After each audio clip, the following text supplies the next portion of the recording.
Tessa Brooks stood backstage at the Crystal Heights Winter Charity Gala, her hands trembling so violently she had to clasp them together to make them stop. Through the gap in the heavy velvet curtains, she could see hundreds of elegantly dressed guests mingling in the grand ballroom, their laughter and conversation creating a wall of sound that made her stomach twist with anxiety. The piano on stage gleamed under the bright lights, waiting for her like a silent judge. She should not be here. She should be home with Ruby, her 8-year-old daughter, helping with homework or reading bedtime stories. But Ruby's medical bills had piled so high that Tessa could barely see over them anymore, and when the event coordinator had offered her $200 to play background music for 30 minutes, Tessa had swallowed her fear and said yes. Her phone buzzed in the pocket of her borrowed blue dress. A text from Mrs. Chin, her neighbor who was watching Ruby. "She's asking when you'll be home. Getting tired but fighting sleep to wait for you." Tessa's heart squeezed. Ruby had been so brave during all the doctor appointments, all the treatments, never complaining even when she felt terrible. The latest round of tests had revealed they needed a specialized surgery that insurance would not fully cover. Tessa had $12,000 in debt already. The surgery would add $30,000 more. The number felt impossible, like trying to count stars. "You're up in 2 minutes, the stage manager whispered, appearing beside her with a clipboard. "Remember, just play softly. Your background ambience." Tessa nodded, not trusting her voice. She had chosen to play a piece she had found 5 years ago at a thrift store, tucked inside an old piano book. The sheet music had been handwritten, the notes flowing across the pages in careful precision. The title at the top read Winter's Promise, with no composer name attached. Something about the melody had called to her the moment she saw it, as if she had heard it before in a dream she could not quite remember. She had learned it slowly over months, practicing late at night when Ruby slept, letting the haunting notes fill their small apartment. The melody was beautiful but tinged with sadness, like remembering something precious that was lost. It felt personal, intimate, as if whoever wrote it had poured their whole heart onto the page. The stage manager gestured and Tessa forced her legs to move. She walked onto the stage, the bright lights momentarily blinding her. The conversations continued, barely anyone noticing her arrival. She preferred to be invisible. She sat at the piano bench, adjusted her position, and placed her fingers on the keys. For a moment she closed her eyes and thought of Ruby's smile, her laughter, the way she said, "I love you, Mama," every single night. Tessa could do this. She had to do this. She began to play. The opening notes were soft, delicate, like the first snowflakes of winter touching the ground. Her fingers moved across the keys with growing confidence, the muscle memory taking over where her nerves had tried to fail her. The melody unfolded, each phrase building on the last, creating something that felt both melancholy and hopeful at the same time. Across the ballroom, near the champagne fountain, Julian Reed stood among a group of business associates discussing fourth-quarter projections. He was only half listening, his mind already planning his exit. These charity galas were necessary for maintaining his company's public image, but after 2 hours of small talk and forced smiles, he was ready to leave. Then he heard it. The first 3 notes made him pause mid-sentence. The next phrase made his blood run cold. By the time the melody reached the bridge, his champagne glass had slipped from his fingers, shattering on the marble floor in a spray of glass and liquid that made everyone around him jump back in surprise. "Julian, are you all right?" someone asked, but their voice sounded distant, underwater. He could not breathe. He could not move. That melody, he knew that melody. He had not heard it in 15 years, but he would recognize it anywhere, in any context, even if he were dying. Winter's Promise. The song Camille had written for him during their last winter together in college, before she vanished from his life without explanation, leaving only a recorded version of this exact melody and a letter saying she had to go, that she was sorry, that she would always love him. He had spent years searching for her. Years hiring investigators, following leads that went nowhere, hoping every time his phone rang that it would be her voice on the other end. But Camille Wright had disappeared as completely as if she had never existed. Eventually, he had been forced to accept that she either did not want to be found or something terrible had happened to her. And now, 15 years later, someone was playing her song. Julian pushed through the crowd, ignoring the concerned questions from colleagues and friends. His heart pounded so hard he thought it might break through his ribs. He had to see who was playing. He had to know how they knew this melody. He reached the edge of the crowd gathered around the stage and stopped, his breath catching in his throat. The woman at the piano was not Camille. This woman's hair was styled differently, cut shorter. Her face was thinner, older, marked by years of struggle that showed in the slight shadows under her eyes and the tension in her shoulders. She wore a simple blue dress that had seen better days, and her hands moved across the keys with practiced precision but also with something else, something that made Julian's chest ache. She played as if the melody meant something to her, as if every note carried weight and memory. But she was not Camille. Julian would have recognized Camille anywhere, would not he? 15 years change people, but not that much. Not enough to make him doubt. The song reached its crescendo, the part where Camille had written in a series of complex chord progressions that somehow captured the feeling of standing in snow and watching something beautiful slip away. The woman's fingers flew across the keys, hitting every note perfectly, and Julian saw a single tear slide down her cheek. She knew this song. Not just the notes but the emotion behind it, the meaning. The final notes faded into silence, and for a moment the entire ballroom was quiet. Then applause erupted, polite and appreciative. The woman stood from the bench, gave a small bow, and quickly walked off stage as if she could not wait to escape. Julian did not think. He moved on instinct, weaving through the crowd toward the backstage area. Security tried to stop him, but he flashed his VIP credentials and kept moving. He had to talk to her. He had to know where she learned that song. He found her in a dim hallway, leaning against the wall with her eyes closed, breathing hard as if she had just run a marathon. "Excuse me," Julian said, his voice coming out rougher than he intended. The woman's eyes flew open, and for a split second, Julian saw something in them that made his heart stop. A flicker of recognition, of confusion, of something he could not name. Then it was gone, replaced by wariness. "I'm sorry, I'm not supposed to talk to guests," she said quickly. "I was just hired to play. I should go." "Wait, please." Julian held up his hands, trying to appear non-threatening even though everything inside him was screaming. "I just need to know where you learned that song." "Winter's Promise." "Where did you get it?" The woman, Tessa, he would later learn, stared at him with wide eyes. I found the sheet music at a thrift store. 5 years ago." "Why? Who composed it? Was there a name?" "No. Just the title." She wrapped her arms around herself, defensive. "Why does it matter?" Julian struggled to find words. How could he explain 15 years of grief and searching to a stranger? How could he make her understand that hearing that melody again had torn open wounds he thought had finally scarred over? "Someone I knew wrote that song," he said finally. "A long time ago. Someone I lost. Hearing it again. I just needed to know." Tessa's expression softened slightly, though the wariness remained. "I'm sorry for your loss." "She's not dead," Julian said automatically, then paused. "At least I don't think she is. She just disappeared." The hallway fell silent except for the muffled sounds of the gala continuing in the ballroom. Tessa shifted her weight, clearly uncomfortable, and Julian realized he was keeping her from leaving. "I'm sorry," he said. "I didn't mean to corner you. I'm Julian Reed. I own Reed Enterprises." He pulled out his wallet and extracted a business card, then hesitated.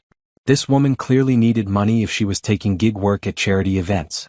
An idea formed, reckless and impulsive, but Julian had not built a billion-dollar company by overthinking. "You played beautifully tonight," he said. "I'd like to hire you." Tessa blinked. "Hire me? For private events? Company functions? I'll pay 10 times what you made tonight, plus I'll cover any expenses you have." He saw her start to shake her head and added quickly, "I noticed your hands. You're wearing a hospital bracelet under your sleeve. If you or someone you love needs medical care, I can help with that too." Tessa's hand flew to her wrist, covering the faded bracelet she had forgotten to remove. Her face went through several emotions: shame, anger, desperation, and finally resignation. "My daughter," she whispered. "She needs surgery. I can't afford it." "Let me help," Julian said immediately. "Please. No strings attached, no conditions. Just let me help." Could you really refuse help when your child's life hangs in the balance? Would you swallow your pride if it meant saving the person you love most? Drop a comment below telling us what you would do, and don't forget to subscribe for the rest of this emotional journey. Tessa stared at this stranger, this impossibly wealthy man who had materialized out of nowhere, offering to solve her biggest problem with what seemed like effortless ease. Every instinct screamed that this could not be real, that there had to be a catch, that people like him did not help people like her without wanting something in return. But she thought of Ruby, her brave, beautiful girl who had endured so much already. Ruby who should be running and playing and living without pain, instead of spending her days managing symptoms and trying not to complain because she knew her mother was already stressed. "Why?" Tessa asked, her voice breaking. "Why would you help us?" Julian met her eyes, and she saw genuine emotion there, raw and unguarded. Because that song you played means something to me. Because the person who wrote it was the kindest soul I ever knew and she would want me to help. Because I can, and that should be reason enough. Tessa felt tears building behind her eyes. She had been alone for so long, struggling and fighting and barely keeping her head above water. The idea of accepting help felt like admitting defeat, like proving she could not handle her own life. But maybe admitting you needed help was not weakness. Maybe it was wisdom. Okay, she whispered. Okay. Thank you. Julian's entire body relaxed as if he had been holding his breath. Can I have your contact information? I'll have my assistant reach out tomorrow to set up the medical care and discuss employment details. Tessa gave him her phone number with shaking fingers, still not quite believing this was happening. Julian typed it into his phone, then looked at her with an expression she could not quite read.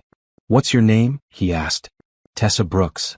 Something flickered in Julian's eyes, disappointment maybe, but he hid it quickly. It's nice to meet you, Tessa. I'll be in touch tomorrow. He turned to leave, then paused. That song. Winter's Promise. Would you be willing to play it again sometime? Maybe somewhere quieter where I can really listen. Tessa nodded, not trusting her voice. Julian smiled, small and sad, and walked away, leaving Tessa alone in the hallway with her heart pounding and her mind racing. She did not understand what had just happened, did not know why this man cared so much about a melody from a thrift store, but she knew her life had just changed in ways she could not yet comprehend. She pulled out her phone and texted Mrs. Chin, "On my way home. Everything is going to be okay." For the first time in years, she actually believed it. The music practice rooms at Westfield University were tucked away in the basement of the Fine Arts Building, a maze of soundproofed cubicles where students spent hours perfecting their craft. Room 7B had become Julian Reed's favorite spot on campus, not because of its acoustics or amenities, but because every Tuesday and Thursday at 3 in the afternoon, he could hear someone playing the most beautiful piano music through the thin walls. He had been studying in Room 7A for weeks, working on business projections and market analysis for his entrepreneurship class, when he finally admitted to himself that he was not actually getting any work done. He was just listening, captivated by the music flowing from next door. It was a Thursday in late September, the campus covered in falling leaves, when Julian finally decided to see who was creating such beautiful melodies. He packed up his books, stepped into the hallway, and knocked on the door of Room 7B. "Come in," a voice called. Julian opened the door and found himself staring at the most striking woman he had ever seen. She sat at the piano, sheet music spread across the stand, her dark hair pulled back in a ponytail that revealed her graceful neck and shoulders. She wore a green sweater and jeans, nothing fancy, but she carried herself with a natural elegance that made Julian forget how to speak for a full 5 seconds. "Can I help you?" she asked, turning on the bench to face him fully. Her eyes were warm and curious, her smile friendly. Sorry, Julian managed. "I've been studying next door and kept hearing you play. You're incredible." She laughed, a sound that felt like sunshine breaking through clouds. "Thank you. I'm Camille. Camille Wright. Music composition major, 4th year. Julian Reed. Business major, also 4th year." He hesitated in the doorway, suddenly aware he was intruding. "I should let you get back to practice. Do you want to listen?" Camille asked, surprising him. "I mean, if you're going to be studying next door anyway, you might as well be comfortable. There's a chair in the corner." Julian should have said no. He had a presentation to prepare, reading to finish, a million things demanding his attention.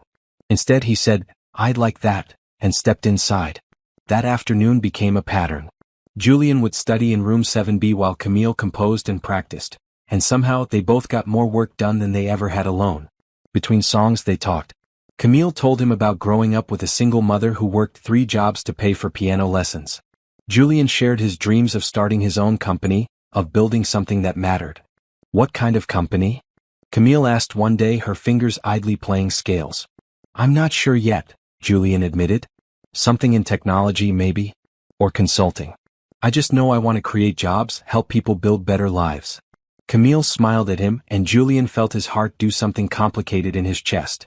"You have a good heart, Julian Reed. Play me something new," he said, deflecting the compliment because he did not know how to handle the way she looked at him. Camille's hands moved to the keys, and she began a melody that felt different from her usual practice pieces. This one was raw, unfinished, but achingly beautiful. It started soft and built slowly, like a story unfolding. "What's that?" Julian asked when she finished. "I don't know yet. I started writing it last week. It's about beginnings, I think. New chapters.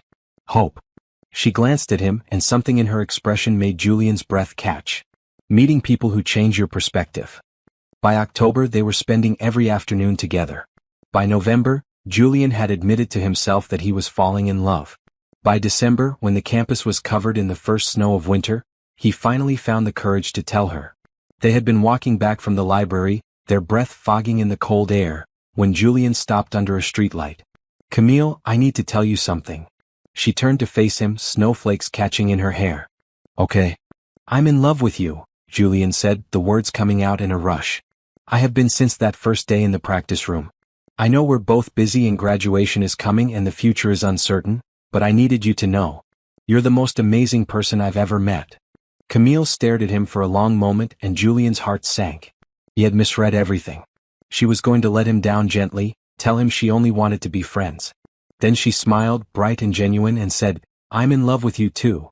Julian kissed her right there under the streetlight, with snow falling around them and students passing by with knowing smiles. It felt like the beginning of everything. They spent the winter as a couple, navigating final exams and thesis projects while building a relationship that felt solid and real. Julian shared his business plans with Camille, and she helped him think through the human elements he sometimes overlooked in his focus on numbers. Camille played her compositions for Julian, and he helped her see the emotional depth in her own work. In February, she unveiled the finished version of the melody she had been working on since September. "I'm calling it Winter's Promise," she told him, sitting at the piano in room 7B. "It's about meeting someone who makes you believe in the future." She played it for him from beginning to end, and Julian listened with tears in his eyes. The melody captured everything they had built together, the hope and possibility and love that felt infinite. "It's perfect," he whispered when she finished. "You're perfect." Camille recorded the piece on her phone, wanting to preserve it exactly as it sounded in that moment. She played it over and over during the next few weeks, fine-tuning small details, making sure every note was exactly right. "This is going in my senior portfolio," she said. "My professor thinks I have a real chance at the composition fellowship."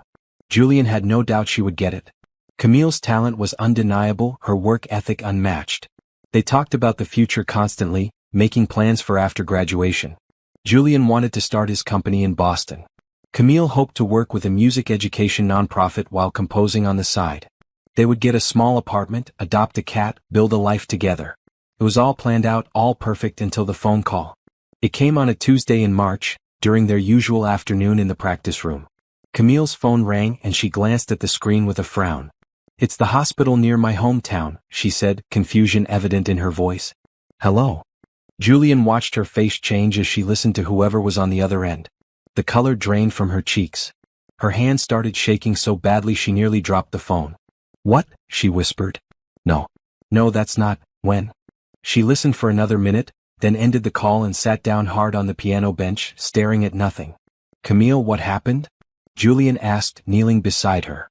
"My mother," Camille said, her voice hollow. "She had a stroke at work. She's in critical condition. They don't know if she'll." She could not finish the sentence. Julian pulled her into his arms, holding her while she cried. "I'll drive you home. We'll leave right now." But Camille pulled back, shaking her head. "My father. I haven't seen him since I was 10. He left when I was little. But he's still listed as next of kin and they called him too. He's flying in from California. They said he specifically asked me not to come until after the surgery tomorrow. He doesn't want me to see her like this." "That's ridiculous," Julian said. "You have every right to be there." "I know, but..." Camille wiped her eyes. "Maybe he's right. Maybe it would just make things more stressful. The surgery is at 8 in the morning. I'll drive home tomorrow night after we know more." Julian did not like it, but he respected her decision. He spent the rest of the day and all of Wednesday with her, keeping her distracted, making sure she ate, holding her when the fear became too much. The call came Wednesday evening. The surgery had been successful. Camille's mother was stable but would need extensive rehabilitation. "I need to go home," Camille said.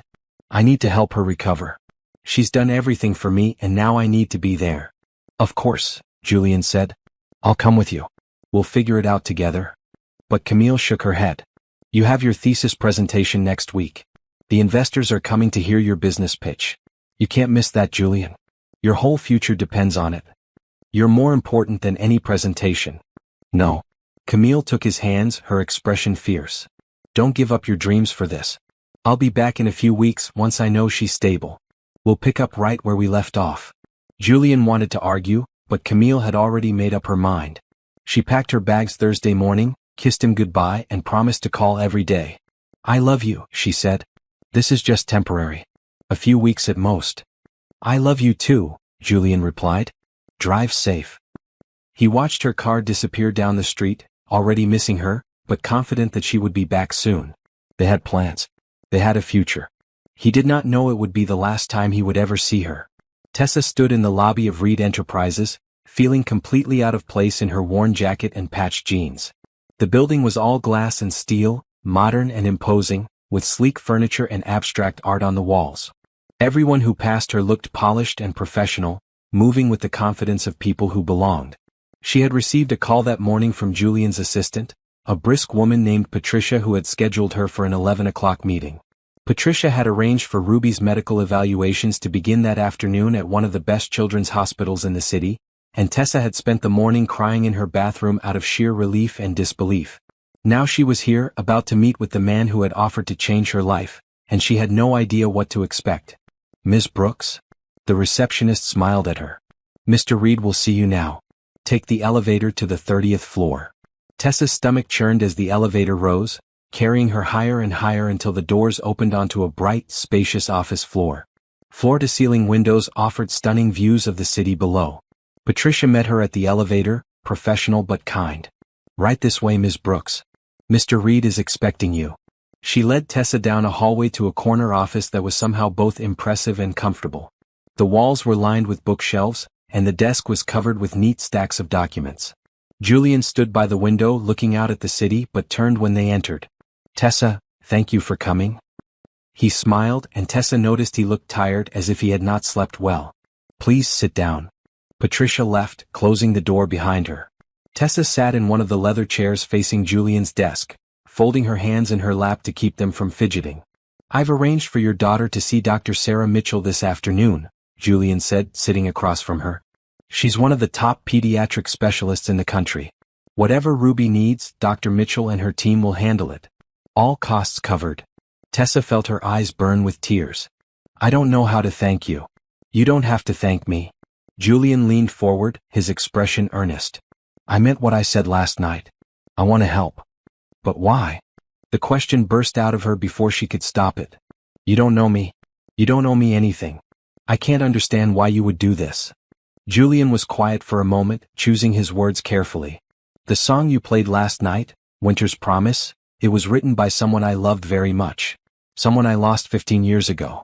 Hearing it again brought back a lot of memories, some painful but also reminded me of who I used to be. Who I wanted to be. He stood and walked to a bookshelf, pulling out a framed photograph. He hesitated, then handed it to Tessa. The photo showed a young man and woman, clearly college-aged, standing in front of a Christmas tree. The man was obviously Julian, younger and less polished but with the same kind eyes. The woman beside him was beautiful, with dark hair and a bright smile. They looked happy, in love, full of hope. Her name was Camille Wright, Julian said quietly. She was a music composition major. Winter's Promise was the last piece she ever composed as far as I know. She wrote it during our final year of college. Tessa stared at the photo, something stirring in the back of her mind, a whisper of recognition that made no sense. What happened to her? Her mother had a stroke and was hospitalized. Camille went home to care for her. She promised to come back in a few weeks. Julian returned to his chair, his expression distant with memory. She called me every day for the first week. Then the call stopped. I tried reaching her, but her phone was disconnected. I drove to her hometown, but her apartment was empty. Her mother had died and Camille was gone. I'm so sorry, Tessa whispered. I hired investigators. I filed missing persons reports. Nothing. Julian rubbed his face, exhausted. For years I looked for her. But it was like she had vanished into thin air. Eventually, I had to accept that either something terrible had happened, or she simply did not want to be found. You never stopped loving her, Tessa said. It was not a question. Julian met her eyes. No. I built my company, I kept moving forward, but I never stopped hoping I would see her again. Hearing that melody last night, it felt like a sign. Like maybe I could finally do something good in her memory. Tessa carefully set the photo on the desk, her hands trembling. That strange sense of recognition would not leave her alone, but she could not grasp it, could not understand what it meant. "I'll play the song for you whenever you want," she said. "And I'll accept your job offer if it's still available. I'll work hard. I promise." "The offer stands," Julian confirmed. "Patricia will handle the details. For now, focus on Ruby and her treatment." They talked for another half hour about logistics and schedules. Tessa learned that Julian's company specialized in business consulting and venture capital, helping small businesses grow and succeed.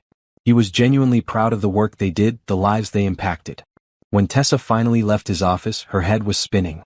Julian Reed was not what she expected. He was kind, genuine, haunted by a lost love but not bitter.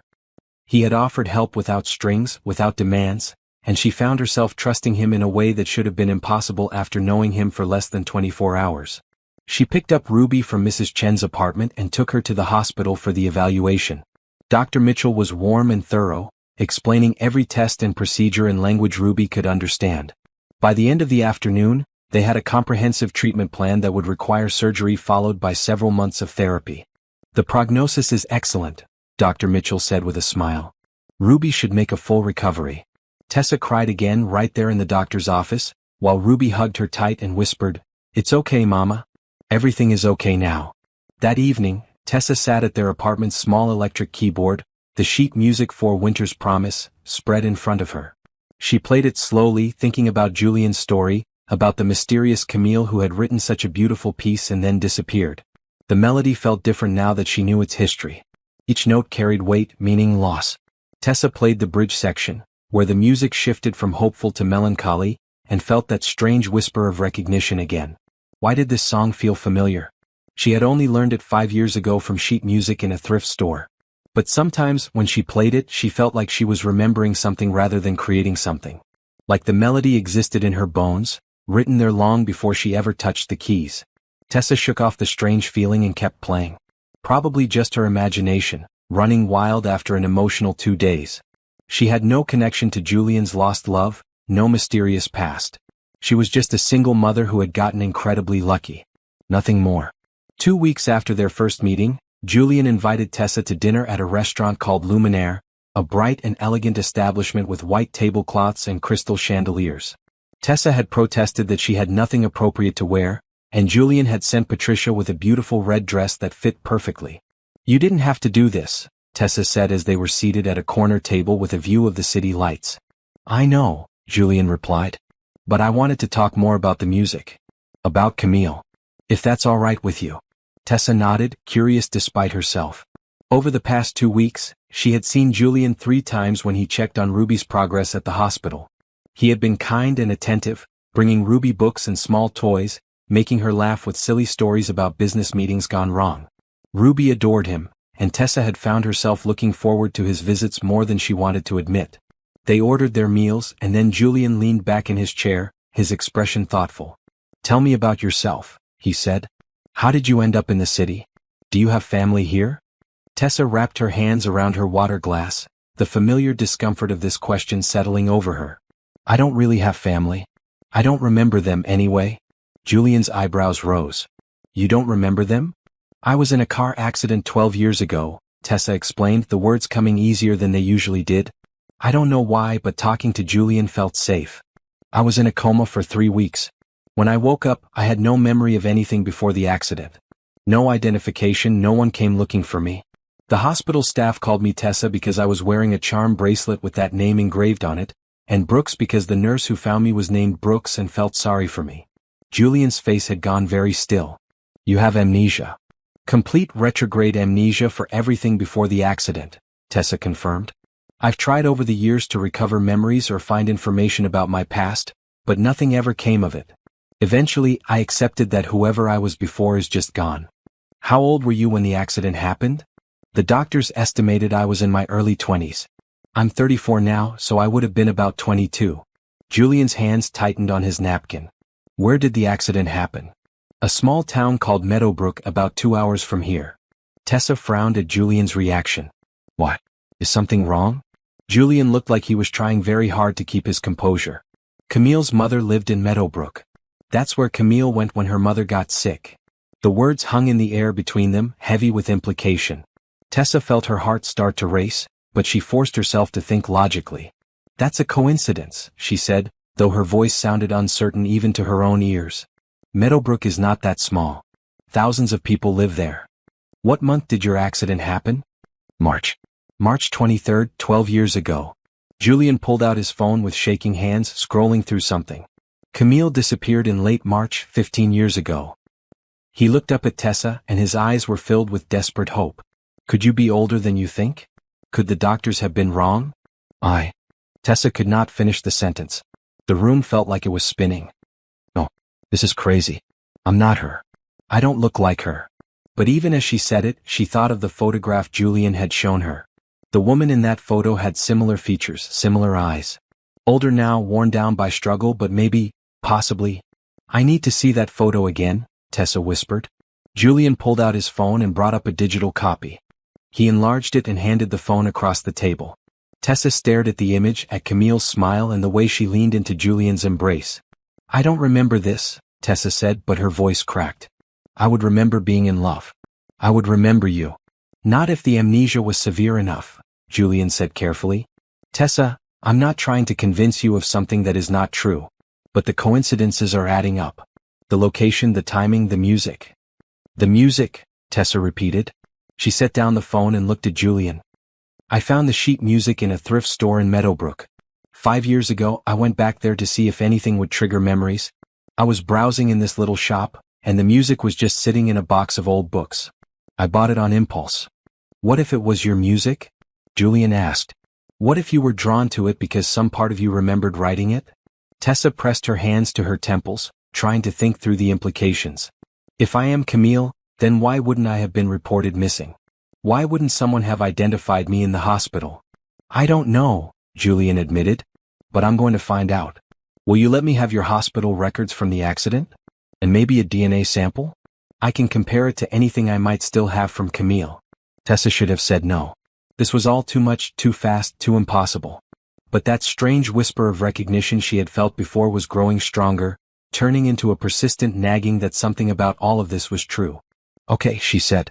But Julian, you need to prepare yourself for the possibility that I'm not her.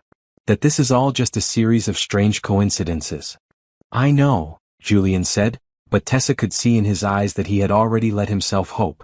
I just need to know for sure. They finished dinner in relative silence, both lost in their own thoughts. When Julian dropped Tessa off at her apartment building, he took her hand and squeezed it gently. Whatever we find out, it doesn't change the fact that I want to help you and Ruby, he said. That's not conditional on who you used to be. Thank you, Tessa whispered. She went upstairs and relieved Mrs. Chin, then checked on Ruby, who was sleeping peacefully in her small bedroom.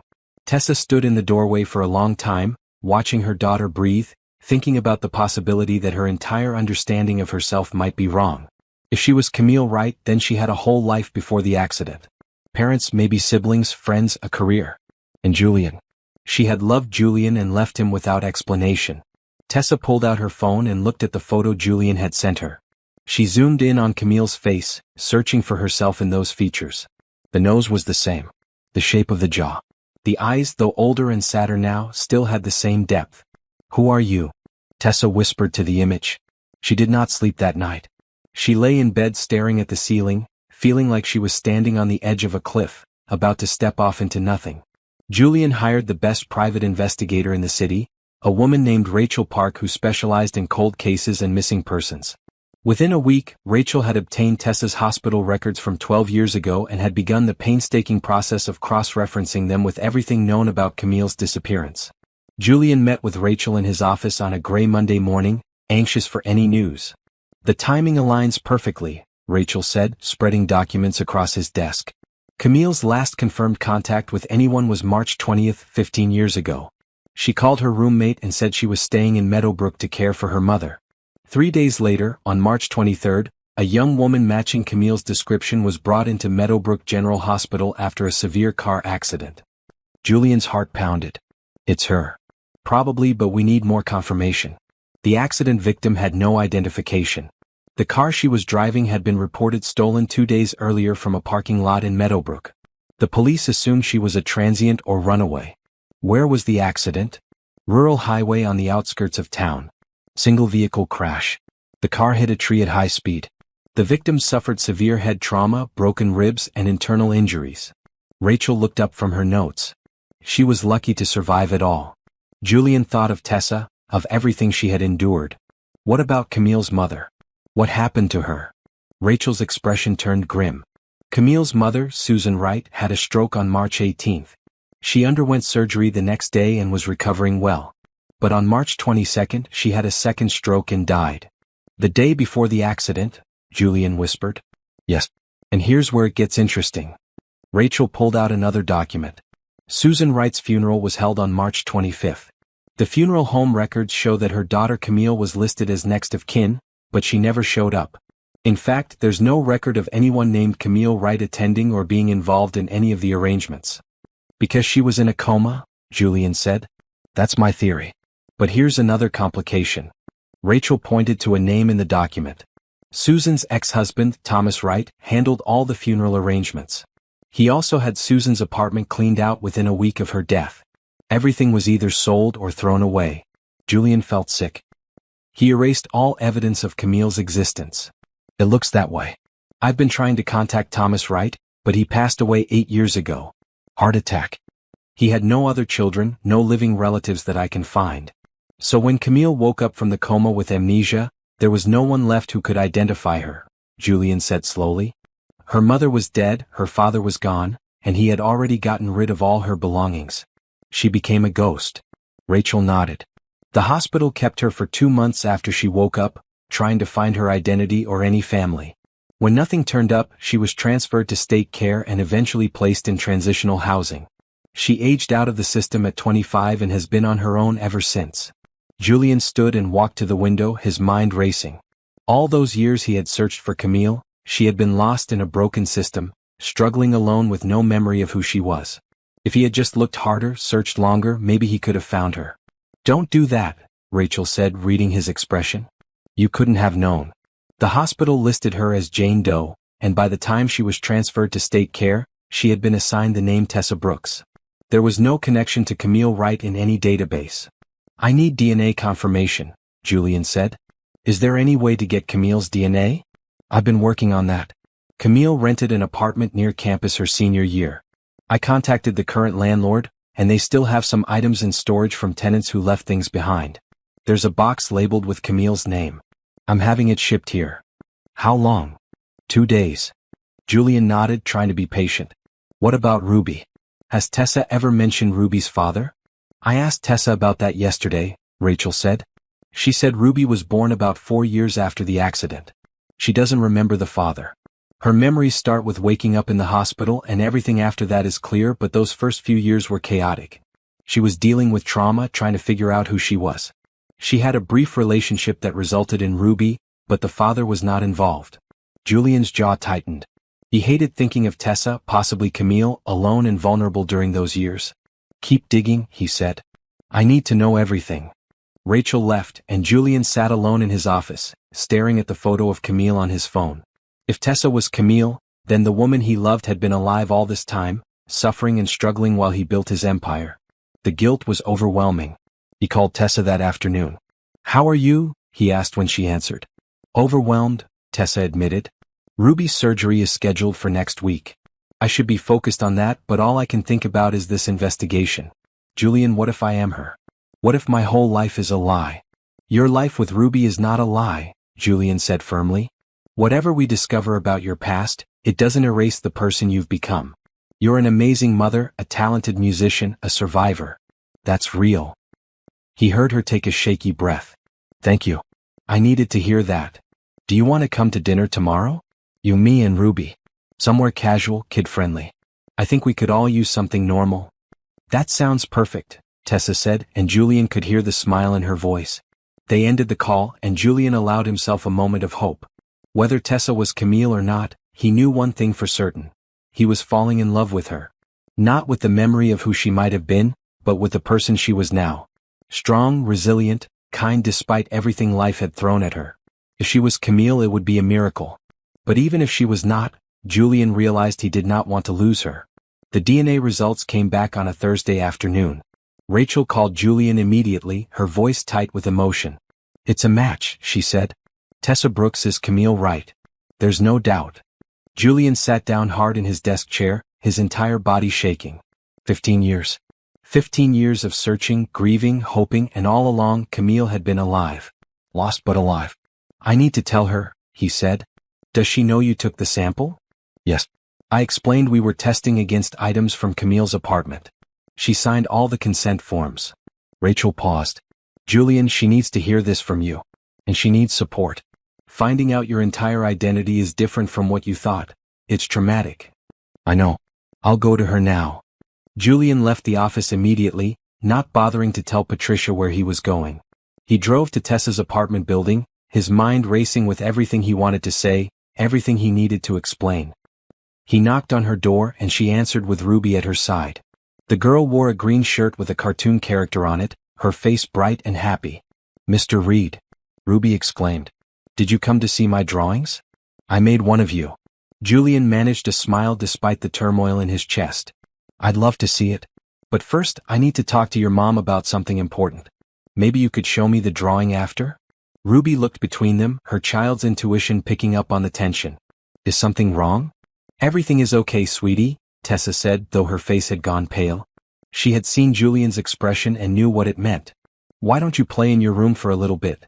Mr. Reed and I need to have a grown-up conversation." Ruby nodded and skipped off to her bedroom, closing the door behind her. Tessa turned to Julian, her hands clasped together so tightly her knuckles were white. "The results came back," Julian said. "It was not a question." "Tell me." Julian took a deep breath. "You're Camille Wright. The DNA is a perfect match." Tessa did not move, did not react, for what felt like an eternity. Then she slowly walked to the couch and sat down, staring at nothing. "I need you to tell me everything," she whispered. "From the beginning. Who was I?" Julian sat beside her, keeping a respectful distance, and began to talk. He told her about their meeting in the practice room, about falling in love, about Winter's promise, and all their dreams for the future. He told her about her mother's stroke, about her father Thomas Wright appearing and telling her to wait. "Your mother died on March 22nd, Julian said gently. "We think you were driving to your father's house, probably to confront him about the funeral arrangements, when you crashed. You were in a coma for 3 weeks. By the time you woke up, your mother was buried, your father had cleaned out your apartment, and there was no one left who knew you." "He just left me there," Tessa said, her voice hollow. "My own father left me in a hospital with no identity." "I don't think he knew," Julian said. "The accident happened outside of town. You had no ID. By the time you woke up, he had probably already left Meadowbrook. He might have thought you had just run away." Tessa pressed her hands to her face. "I had a whole life. A career. Yeah. And it's all just gone." "Not gone," Julian said carefully. "Changed. Tessa, you're still the same person. You just have more history than you knew about." "Am I?" Tessa looked at him with tears streaming down her face. "You loved Camille. You've been looking for Camille for 15 years. But I'm not her anymore. I don't remember being her. I don't remember loving you." The words hit Julian like a physical blow, but he forced himself to stay calm. "I know. And I'm not asking you to suddenly have feelings you don't have. I'm just asking you to let me help you process this." Tessa stood abruptly and walked to the window, hugging herself. "Ruby, does this mean I know who her father is?" Julian shook his head. "Ruby was born 4 years after the accident. Her father is not part of your previous life." "So at least she's mine," Tessa whispered. "At least that's still true." They sat in silence for a long time. Julian wanted to reach for her, to hold her and promise that everything would be okay, but he knew she needed space to process. "What happens now?" Tessa finally asked. "That's up to you," Julian said. "I have more information if you want it. Photos, recordings, letters. But you can also choose not to look at any of it. You can decide how much of Camille you want to reclaim." Tessa turned to face him, her expression torn. "Do you want me to be her? Do you want me to remember?" Julian stood and walked to her, stopping a few feet away. "I want you to be whoever you want to be. If remembering would help you, then yes, I hope you remember. But if Tessa Brooks is who you are now, then that's who I want to know." "You can't mean that. You've been looking for Camille for 15 years. "I have," Julian admitted. "But meeting you these past few weeks, I've realized something. I fell in love with Camille because of who she was, her kindness, her strength, her dreams. And Tessa has all those qualities too. You've survived things Camille never had to face. You've raised a beautiful daughter on your own. You're remarkable. Tessa laughed, a broken sound. I'm a mess. You're human. And I. Julian stopped, knowing he had to be careful. I care about you. Not because of who you used to be, but because of who you are. Tessa stared at him for a long moment, then nodded slowly. I need time. I need to think about all of this. Take all the time you need, Julian said. I'm not going anywhere. He left her apartment feeling drained but also strangely hopeful. The truth was out. Camille was alive. Now they just had to figure out what that meant for all of them. Will you walk away from the truth if it means losing yourself? Or do you embrace a past you can't remember? Comment below what you choose and subscribe to see what Tessa decides. Tessa spent 3 days alone with her thoughts, asking Mrs. Chen to watch Ruby more than usual because she could not trust herself to be present. She called in sick to the part-time job she still held at a grocery store, even though Julian's support meant she technically did not need it anymore. She needed routine, something familiar, but she could not force herself to go through the motions. On the third night, she finally opened the box Julian had left with her. It contained photos, letters, and a small USB drive labeled Camille's Music. Tessa started with the photos. They showed a younger her, though she still struggled to think of that woman as herself, laughing with friends, sitting at a piano, wearing a graduation gown. In every photo with Julian, she looked radiantly happy. I was loved, Tessa whispered, tracing the image with her finger. I had people who cared about me. The letters were harder. Most were from Julian to Camille, written during a summer they had spent apart during an internship. They were full of inside jokes and sweet declarations, plans for their future. I can't wait until August when you're back, one letter read. The practice room feels empty without you. I tried studying there yesterday and gave up after 10 minutes. Everything reminds me of you. Tessa cried reading them, mourning a love she could not remember but that clearly had been real and deep. Finally, she plugged the USB drive into her old laptop. It contained audio files of Camille's compositions. Tessa clicked on the first one labeled Autumn Thoughts. The melody that poured from the laptop speakers was hauntingly beautiful, piano mixed with soft strings.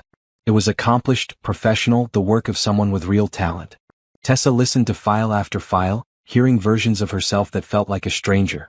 Then she reached the last file, Winter's Promise Original Recording. She hesitated before clicking play, knowing this would be the most difficult. This was the melody she had been playing for 5 years, the one that had brought Julian back into her life. The recording started, and Tessa heard her own voice, younger and brighter, speaking before the music began. Okay, take 12. Julian, if this one doesn't work, I'm giving up and just submitting take 7. Laughter. Here we go. Winter's Promise, for the man who makes me believe in the future. Then the music started, and Tessa listened with tears streaming down her face. This version was slightly different from the sheet music she had found. More ornate, with extra flourishes in the bridge. But it was fundamentally the same song, the same heart. When it ended, Tessa sat in silence for a long time. Then she picked up her phone and called Julian. I listened to the recordings, she said when he answered. How are you feeling? Julian asked, concern evident in his voice. Lost. Found. I don't know. Tessa wiped her eyes. Can you come over tomorrow? I want to try something. Of course. What time? Morning. 10 o'clock. And bring your laptop if you have more recordings or videos. Julian arrived exactly at 10, carrying a briefcase full of materials. Ruby was at a playdate with a school friend, giving them privacy. Tessa had set up her keyboard in the living room and placed the sheet music for Winter's Promise on the stand. I want to play the melody while you show me pictures and videos, Tessa explained. My therapist suggested that combining sensory experiences might trigger memories. Music is clearly important to who I was. Maybe it's the key. Julian nodded and opened his laptop on the coffee table where Tessa could see the screen. He pulled up a folder of photos and videos. Ready? He asked. Tessa positioned her hands on the keyboard. Ready. She began to play and Julian started a slideshow of images. College campus in autumn. Camille sitting in a practice room. Julian and Camille at a coffee shop. A video of Camille playing piano, her fingers flying across the keys while she hummed along. Tessa played and watched, trying to feel something, anything that would connect her to these images.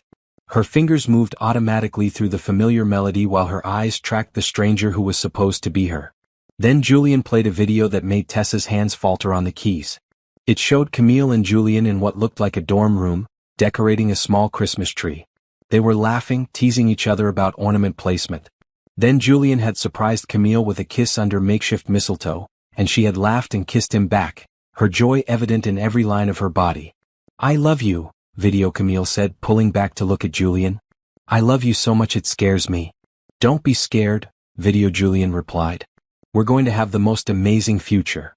Tessa had stopped playing entirely, staring at the screen with her breath caught in her throat. Something about that moment, about the way Camille had looked at Julian, sparked something deep in her mind. "I love you so much it scares me." The words echoed in Tessa's head, and suddenly she was somewhere else, seeing a different moment. Standing in snow outside a university building, Julian's arms around her, feeling safe and loved and terrified all at once because how could anything this good be real? "Tessa." Julian's voice pulled her back to the present. He had paused the video and was watching her with concern. "Are you all right?" "I remembered something," Tessa whispered. "Just a flash. We were standing in snow. You were holding me. I felt—" She struggled to find the words. "Safe, happy, scared." Julian's expression transformed, hope lighting up his features. "It was probably after we first said we loved each other. It had just started snowing. We stood outside the Fine Arts building for almost an hour just talking and holding each other." Tessa closed her eyes, trying to hold on to the memory, but it slipped away like water through her fingers. "It's gone. I can't get it back." "It's a start," Julian said gently. "The doctors said some memories might return as fragments. You don't have to force it." But Tessa did want to force it. Now that she had felt even a tiny piece of that past life, she wanted more. She wanted to remember being loved like that, being happy and hopeful instead of struggling and alone. She turned back to the keyboard and started playing again, more aggressively this time, demanding that the music give her back what she had lost. Julian continued the slideshow, and Tessa watched while her fingers moved through the melody over and over. Another flash. Walking through campus in autumn, leaves crunching underfoot. Julian beside her, talking about his dreams for a company that would help people. Her hand in his, warm despite the cold air. Another. Sitting in the practice room, composing Winter's Promise, while Julian studied nearby. Looking up to find him watching her with such love in his eyes that it took her breath away. Another. Her mother's funeral, except she was not there. She was in a hospital bed, unconscious, while strangers buried her mother and erased her life. That last image was not a memory but an imagined scene, her mind filling in gaps with logical guesses. But it broke something loose in Tessa and she suddenly could not play anymore. She pulled her hands away from the keyboard and pressed them to her face, sobbing. Julian was beside her immediately, pulling her into his arms. "It's okay. You don't have to do this now." "I want to remember," Tessa cried into his shoulder. "I want to remember loving you. I want to remember my mother. I want to remember who I was." I know. Julian held her tight, one hand stroking her hair. "But you don't have to get it all back at once. We have time." "Do we?" Tessa pulled back to look at him. "What if I never remember? What if I'm like this forever, knowing I had this whole life but never being able to access it?" "Then we build new memories," Julian said firmly. "Tessa, I need you to understand something. Yes, I loved Camille. Yes, I searched for her for 15 years. But these past few weeks, getting to know you, watching you with Ruby, seeing your strength and kindness, I've realized something important. I'm falling in love with you, not just the memory of who you were." Tessa stared at him, her heart pounding. "You can't mean that." "I do. You're not just Camille with amnesia. You're Tessa, a woman who survived impossible circumstances and built a life for herself and her daughter. You learned that melody from sheet music and made it your own. You're remarkable in ways Camille never had to be." "I'm broken," Tessa whispered. "You're healing. There's a difference." Julian cupped her face gently. "I'm not asking you to love me back. I'm just telling you the truth. Whatever happens, whether you remember or not, I'm here. I care about you and I care about Ruby. That's not going to change." Tessa felt something shift in her chest, a wall she had not known she was building starting to crack. She had been so focused on trying to become Camille again that she had not let herself feel anything for Julian as Tessa. But now, sitting in his arms, feeling his steady heartbeat beneath her cheek, she realized she had been falling for him too. Not because of a past she could not remember but because of who he was now. Kind, patient, generous. He had walked into her life and changed everything and she was grateful beyond words. "I think I'm falling for you too," she admitted quietly. "Not as Camille. As me. As Tessa." Julian's arms tightened around her. "That's all I need." They sat like that for a long time, holding each other while the afternoon light streamed through the windows. Eventually Tessa pulled back and wiped her eyes. Ruby will be home soon. She's been asking about you constantly. I think she wants you to be her father. Julian smiled, soft and genuine. I'd be honored. If you'll let me. Let's take it slow, Tessa said. I need time to adjust to all of this. But yes, I want you in our lives. Slow is good, Julian agreed. We have time. Later that evening, after Ruby had come home and Julian had stayed for dinner, entertaining Ruby with stories and helping clean up afterward, Tessa stood at her window watching him drive away. Her mind was still a mess, her emotions tangled and complicated, but underneath all the confusion was a growing sense of hope. She was Camille Wright, but she was also Tessa Brooks. She could be both. She could honor the past while building a future. And maybe, just maybe, she could learn to love again. Ruby's surgery went perfectly. Dr. Mitchell had called it textbook, and Ruby had recovered faster than expected, bouncing back with the resilience only children seem to possess. Within 2 weeks, she was back to her normal energetic self, running and playing without the pain that had limited her for so long. Tessa cried watching Ruby play in the park one afternoon, overwhelmed with gratitude. Julian stood beside her, his hand in hers, and she squeezed his fingers tight. Thank you, she said for what felt like the 100th time. I can never repay you for this. You don't have to repay me, Julian replied. Seeing Ruby healthy is all the payment I need. They had fallen into a comfortable rhythm over the past month. Julian came to dinner twice a week, sometimes bringing takeout from nice restaurants, other times just ingredients to cook together in Tessa's small kitchen.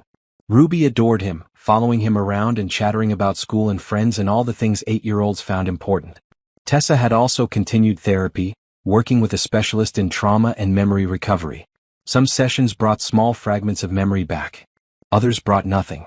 Dr. Lisa Ramos had explained that recovery was not linear, that Tessa might never get everything back, and that was okay. You're grieving a life you can't remember, Dr. Ramos had said during one session. That's valid and real. But you're also building a new life, and that's valid too. Both things can be true at once. Tessa had started going through more of Camille's belongings with Julian's help. They had retrieved boxes from storage filled with textbooks, sheet music, awards from competitions, and personal items that Camille had left in her campus apartment. Each item was a small piece of a puzzle Tessa was trying to assemble. One evening, Tessa found a journal buried in the bottom of a box. She opened it carefully, seeing Camille's handwriting fill the pages with thoughts and dreams and daily observations. November 3rd. Julian asked me to coffee today. Actual, official, this is a date coffee, not just studying together coffee. I said yes so fast I probably sounded desperate. I don't even care. He makes me feel like I can do anything. December 15th. I played Winter's Promise for Julian today. Just the first half because the second part isn't finished yet. He cried. Actually cried. I've never had someone react to my music like that. It makes me want to be better, write better, create things that matter. March 10th. Mom called tonight. She sounded tired. I'm worried about her, but she insists she's fine. Julian thinks I should go visit during spring break. He's probably right. I just hate leaving him for that long. Tessa read entry after entry, getting glimpses of Camille's inner life. It was strange reading her own thoughts from 15 years ago, thoughts she had no memory of having. But it was also enlightening, helping her understand who she had been. The journal ended abruptly on March 18th. The hospital called. Mom had a stroke. Surgery tomorrow. I'm driving home tonight. Julian offered to come, but he has his big presentation this week. I told him to stay. I'll be back in a few weeks. Everything will be fine. Tessa closed the journal, her throat tight. Everything had not been fine. Her mother had died. She had crashed. 15 years had been lost. But she also had Ruby. She had survived. She had built something from nothing. That was not insignificant. I want to visit Meadowbrook, Tessa told Julian one evening while they were watching Ruby play in her room. I want to see where the accident happened. Where my mother is buried. Maybe it will help trigger more memories. Julian nodded. I'll come with you if you want company. I'd like that. They made the trip on a Saturday, leaving early in the morning. Ruby stayed with Mrs. Chen, who had become like a grandmother to the girl. The drive took 2 hours and Tessa spent most of it quietly looking out the window trying to recognize anything. Nothing felt familiar until they reached the town limits, and then Tessa experienced a strange sense of déjà vu. Not memory exactly, but a feeling of having been there before. Julian drove them first to the cemetery where Camille's mother was buried. They stood in front of Susan Wright's modest headstone, and Tessa placed flowers she had brought from the city. "I wish I remembered her," Tessa said quietly. "She must have loved me so much. Worked so hard to give me opportunities." "She did," Julian confirmed. "You talked about her all the time in college. How proud she was of your music, how she saved every cent to afford your lessons." Tessa touched the headstone, trying to feel some connection, but there was only sadness for a loss she could not fully comprehend. Next, they drove to the accident site. Julian had gotten the exact location from Rachel's investigation. It was a rural stretch of highway, a curve marked by a large tree that still bore a faint scar from impact. Tessa got out of the car and walked to the tree, running her hand over the rough bark. She closed her eyes and tried to remember, tried to feel something. For a moment, nothing happened. Then, like a door opening in her mind, she saw something. Headlights. Rain. Her hands gripping a steering wheel. Tears streaming down her face as she drove too fast, not caring about safety, just needing to get somewhere. "My father's house," Tessa said aloud, the words coming from somewhere deep inside. "I was going to his house. To yell at him. He had arranged everything for the funeral without telling me. He was going to bury my mother and I wasn't even invited." Julian was beside her immediately. "You remember?" "Pieces. I was angry. So angry I could barely see. And sad. I had just lost my mother, and my father, who had abandoned us years ago, was taking over like he had any right." Tessa opened her eyes, tears streaming down her face. "I wasn't paying attention to the road. I took the curve too fast. I remember trying to brake, but it was too late." Julian pulled her into his arms, and Tessa sobbed against his chest, mourning not just the accident but everything that had come after. The lost years, the lost identity, the lost chance to say goodbye to her mother properly. "I'm sorry," Julian murmured into her hair. "I'm so sorry you went through that." They stood there for a long time, Tessa crying out years of grief she had not known she was carrying. Eventually she pulled back and wiped her eyes. "I want to see one more place," she said. "The apartment building where I lived. If it's still there." It was still there, a small complex on the edge of town. Tessa stood in the parking lot, looking up at the second-floor window that had been hers. More memories trickled in. Carrying boxes up the stairs on move-in day. Practicing piano late at night with headphones so she wouldn't disturb neighbors. Cooking simple meals and saving money for school supplies. "I was happy here," Tessa said softly. "It wasn't much, but I was independent. I was building my life." Julian took her hand. "You can be happy again. You are happy again." Tessa nodded, realizing he was right. She had Ruby. She had music. She had Julian. She had lost one life, but she had built another. Both were valuable. Both were hers. They drove back to the city as afternoon faded into evening, and Tessa felt lighter than she had in weeks. The memories had not all come back, might never all come back, but she had enough. She knew who she had been, what she had lost, and what she had survived. That night, after picking up Ruby and getting her ready for bed, Tessa sat at her keyboard and played Winter's Promise one more time. But this time, she played it not as Camille's composition but as Tessa's tribute. A bridge between who she was and who she had become. Julian sat on the couch listening, and when she finished, he applauded softly. "Beautiful," he said. "Thank you." Tessa closed the keyboard cover and walked to sit beside him. "For everything. For finding me. For being patient. For loving both versions of me." "Always," Julian said, pulling her close. They sat together in comfortable silence, and Tessa felt something she had not felt in 12 years. Genuine hope for the future. Spring arrived with warm sunshine and blooming flowers. Ruby was thriving, her health completely restored, her energy boundless. She had started taking piano lessons at Julian's suggestion, and Tessa found joy in teaching her daughter the basics of music. Julian had become a permanent fixture in their lives. He and Tessa were officially dating, though they were taking things slowly, building their relationship on a foundation of friendship and trust rather than rushing into anything. Ruby was thrilled, constantly asking when Julian would move in with them or when they could be a real family. "We are a real family," Tessa told her daughter one evening while braiding her hair. "Family is about love, not about living in the same house." "But I want us to all be together all the time," Ruby said, her logic unassailable in the way of 8-year-olds. "Julian makes you smile, Mama. You're different now. Happier." Tessa could not deny it. She was happier. The weight she had carried for so long, the constant stress of money and bills and worry, had lifted. Julian had set up a trust fund for Ruby's education and future needs. He had hired Tessa as the official pianist for Reed Enterprises events, paying her generously. He had given them security and stability. But more than that, he had given Tessa companionship. Someone to talk to laugh with, to lean on when things got hard. They went on dates, sometimes fancy restaurant dinners, other times simple walks in the park with Ruby. They talked about everything, memories. Tessa was slowly recovering, Julian's work challenges, their hopes for the future. One evening in April, Julian arrived at the apartment with an unusual request. Reed Enterprises is hosting a charity gala next month, he said. It's our biggest event of the year, raising money for children's hospitals. I'd like you to perform Winter's Promise as the featured entertainment. Tessa hesitated. In front of hundreds of people? You did it before at the gala where we met again, Julian reminded her. But this time it would be different. I'd introduce you, explain the story behind the song. With your permission, I'd like to tell people about Camille, about you, about how music can survive even when memories don't. Tessa thought about it, anxiety warring with pride. She had come so far from the terrified woman who had played background music for $200. She had reclaimed parts of her past, built a present worth celebrating, and begun to dream about a future. Okay, she said finally. I'll do it. The next few weeks were a flurry of preparation. Tessa practiced obsessively, wanting the performance to be perfect. Julian helped with logistics, and Ruby became her biggest cheerleader, sitting through practice sessions and offering enthusiastic applause.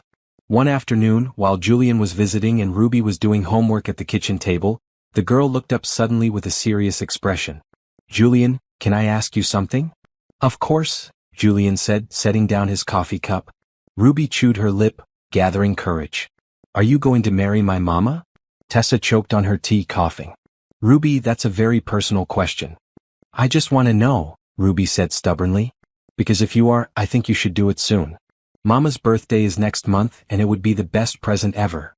Julian looked at Tessa, his expression unreadable. Ruby, your mama and I are taking things slowly. We want to make sure we're making good decisions. But you love her, right? Ruby pressed. And she loves you. I can tell. Ruby, that's enough, Tessa said firmly, though her cheeks were burning. Go back to your homework. Ruby huffed but obeyed, and Tessa turned to Julian with an apologetic expression. I'm sorry. She's been watching too many romantic movies with Mrs. Chen. It's fine, Julian said, smiling. She's not wrong though. I do love you. Tessa's breath caught. They had been dancing around those words for weeks, both feeling them but not saying them aloud. Hearing Julian say it now, so simply and directly, made her heart race. I love you too, she said quietly. Not just the version of you I'm remembering from the past. The you who's here now, who's been patient and kind and everything I never knew I needed. Julian reached across the couch and took her hand. I've been thinking about what Ruby asked. Not marriage, not yet. But maybe taking the next step. What would you think about moving in together? I have a house with plenty of room, a yard for Ruby, a music room where you could practice without worrying about disturbing neighbors. Tessa's first instinct was to refuse, to insist on maintaining her independence. But she stopped herself and actually considered it. She loved Julian. Ruby loved Julian. They were already spending most of their free time together. Why not make it official? Can I think about it? She asked. Take all the time you need, Julian assured her. That evening, after Julian had left, Tessa talked to Ruby while tucking her into bed. Julian asked if we'd like to move in with him, Tessa said. What do you think about that? Ruby's face lit up. Really? We could live in a big house with Julian? If we decide to, yes. Ruby was quiet for a moment, thinking. Then she said, Would you be happy, Mama? Really happy? Tessa brushed Ruby's hair back from her forehead, her heart swelling with love for this wise, compassionate child. I think I would be. But this is a big decision and I want to make sure you're comfortable with it. I love Julian, Ruby said simply. He's good to us. He makes you smile. I want us to be a real family. We're already a real family, sweet girl. But yes, I think I want that too. That night, Tessa lay awake thinking about everything that had brought her to this moment. 12 years ago, she had woken up with no identity, no family, no future. She had built a life from nothing, raising Ruby and surviving on determination alone. Now she had a chance at something more. A partner, a co-parent, a person who loved her for both who she had been and who she had become. It was terrifying and wonderful all at once. She picked up her phone and texted Julian. Yes. Let's do it. His response came immediately. I'm so happy. We'll take it slow, make it work. I love you. Tessa smiled in the darkness, feeling that familiar sense of hope bloom in her chest. She was Camille Wright and Tessa Brooks. She was a survivor and a mother and a musician. She was loved and valued and building something beautiful. The future had never looked brighter. The Reed Enterprises Charity Gala was held on a Saturday evening in May, exactly 1 year after the night Tessa had first played Winter's Promise and unknowingly reconnected with her past. The venue was the same grand ballroom, but this time, Tessa walked in not as hired help but as Julian's partner, wearing a stunning maroon dress he had insisted on buying her. Ruby walked beside her in a beautiful red dress, her hair done in elaborate braids, her face glowing with excitement. She held Tessa's hand tightly, occasionally bouncing on her toes. "There are so many people," Ruby whispered, eyes wide. "There are," Tessa agreed. "But don't worry. We're just here to enjoy ourselves and share music." They had moved into Julian's house 3 weeks earlier, and it had been an adjustment for everyone. Ruby loved having her own big bedroom and a backyard to play in. Tessa had spent hours in the music room Julian had set up, a bright space with excellent acoustics and a beautiful grand piano. It was not all perfect. They had argued about housework division and parenting approaches and how to balance their different schedules. But they had worked through every disagreement with patience and communication, building something strong. The ballroom was decorated in white and silver, elegant without being ostentatious. Round tables filled the space, and a stage at the front held a grand piano. Tessa felt her stomach flutter with nerves looking at it. "You're going to be amazing," Julian said, appearing beside her and kissing her cheek. He wore a sharp blue suit, looking every inch the successful CEO. "The performance is scheduled for 8 o'clock. Until then, just relax and enjoy the evening." They mingled with guests, Julian introducing Tessa as his girlfriend and Ruby as her daughter. People were kind and welcoming, though Tessa caught some curious looks. She knew Julian had told his board of directors about Camille's reappearance and their relationship, and news had spread through his social circles. At 7:30, Julian stood and clinked his glass for attention. The ballroom quieted as everyone turned to the stage. "Thank you all for coming tonight," Julian said into the microphone, his voice carrying across the space. "As you know, this gala raises funds for children's hospitals across the region. Last year we raised over $2 million and this year, I'm confident we'll exceed that." Applause rippled through the crowd. Julian waited for it to die down before continuing. "Tonight's entertainment is very special to me personally. Many of you know my story, how I spent 15 years searching for someone I loved who had disappeared. What you may not know is that I found her, right here in this ballroom 1 year ago tonight." He gestured to Tessa, and she felt hundreds of eyes turn toward her. Her face flushed, but she stood, Ruby's hand tight in hers. "Tessa Brooks is an extraordinary woman. She's a survivor, a talented musician, and an amazing mother. She's also Camille Wright, the woman I fell in love with in college. Severe amnesia following a car accident erased her memories and her identity. But it didn't erase her talent, her kindness, or her strength." Julian's voice grew emotional. 15 years ago, Camille wrote a piano piece called Winter's Promise. It was about new beginnings and hope for the future. Tonight, Tessa will perform it for you. But this performance means something different now. It's not just about the past. It's about the present, about second chances, about finding love even when everything seems lost. He looked directly at Tessa. "Would you join me on stage?" Tessa's heart pounded as she walked to the stage, Ruby following behind. Julian met them halfway, taking Ruby's hand and leading her to a seat in the front row before turning to Tessa. "You've got this," he whispered. "I'll be right there cheering you on." Tessa nodded, too nervous to speak. She walked to the piano and sat down, adjusting the bench. The bright lights were hot on her skin, and she could feel the weight of expectation from the crowd. She closed her eyes, took a deep breath, and began to play.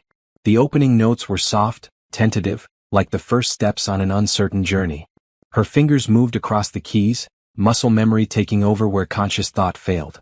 The melody built slowly, each phrase more confident than the last. Tessa let herself get lost in the music, remembering the fragments of her past that had come back. Her mother's proud smile when she finished a difficult piece. Julian's arms around her in the snow. The practice room where she had written this melody with hope and love filling her heart. But she also thought about the present. Ruby's laughter. Julian's patience. The second chance she had been given to build a life worth living.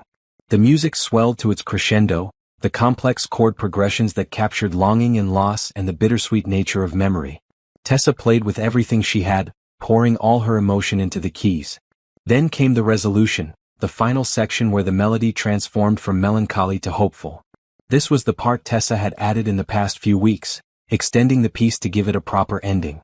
She had called it The Return, and it represented coming full circle, finding home after being lost. The final notes faded into silence, and for a moment the entire ballroom held its breath. Then applause erupted, loud and sustained. People stood from their tables, a standing ovation that went on and on.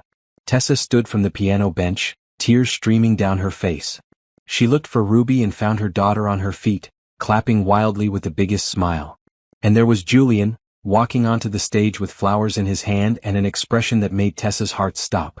He handed her the bouquet, a stunning arrangement of winter roses, and then did something completely unexpected. He got down on one knee. The applause stopped. The entire ballroom went silent. Tessa's hands flew to her mouth, flowers forgotten as they tumbled to the floor. Tessa Brooks, Camille Wright, the woman who survived impossible odds and came back to me, Julian said, his voice shaking with emotion. I have loved you for 15 years, through loss and hope and everything in between. You are the strongest, kindest, most remarkable person I have ever known. Will you marry me? He pulled out a ring box and opened it, revealing a beautiful diamond that caught the stage lights and sparkled like captured stars. Tessa could not speak, could barely breathe.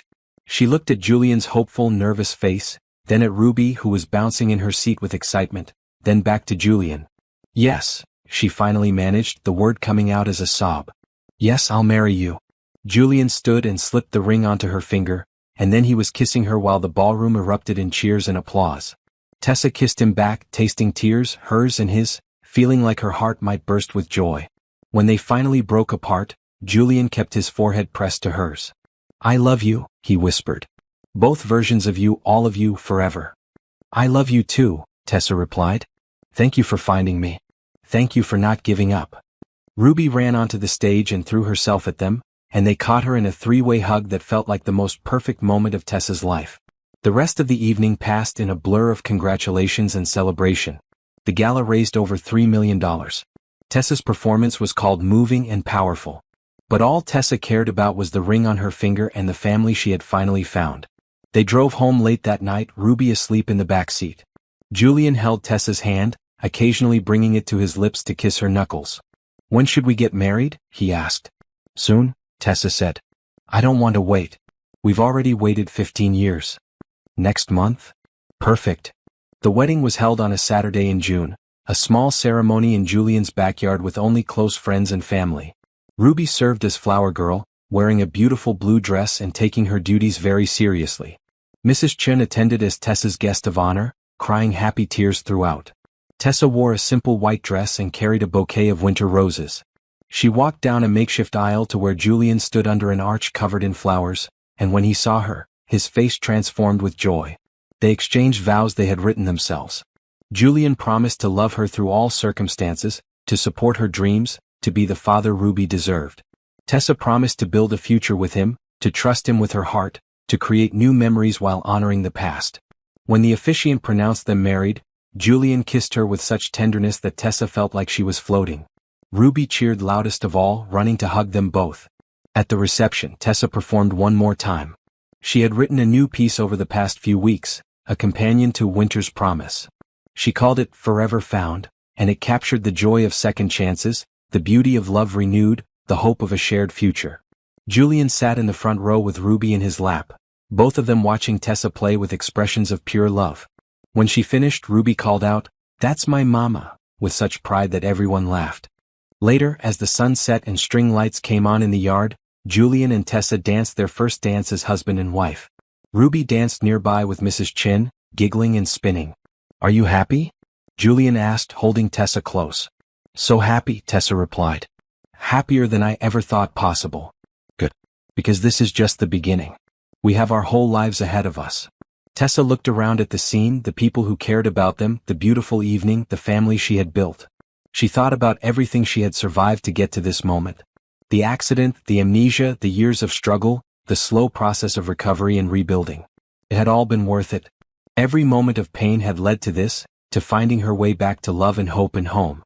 She kissed Julian deep and slow, pouring all her gratitude and joy into it.